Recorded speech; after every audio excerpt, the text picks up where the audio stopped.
Pjesa e rrjeteve sociale ka sjell shumë vlera sepse ka sjell shumë informacion, ka sjell shumë zhvillim, shumë ide për shtatje, po ka sjell edhe një parazitizëm, dembelizëm total të individëve që duan të bëjnë para në mënyrë të shpejtë.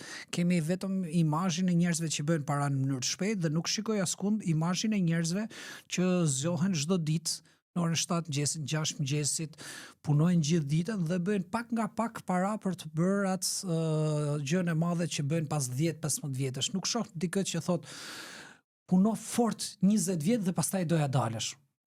Thoj njerëzit, po këtë e dim, ama bën për 3 ditë, po jo, nuk bëhet për 3 ditë. Një biznes si fiton shumë në fillim, nuk e shikoj si shumë afat gjatë në aspektin e diçka. Ne kemi kompanitë më të mëdha në botë që vitet e para, mos më thanë dekadat e para s'kan fitu fare.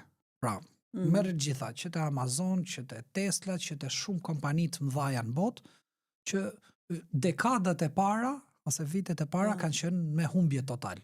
E njëjta gjë është, nuk po them që ti të ndërtosh me qëllim një biznes me humbje, po që ti të kesh qëndrueshmërinë për të përmirësuar çdo ditë nga diçka dhe për të mos qenë qëllimin vetvete paraja, po të jetë pasoja e vlerës që ti ke krijuar në atë biznesin që ti po ndërton.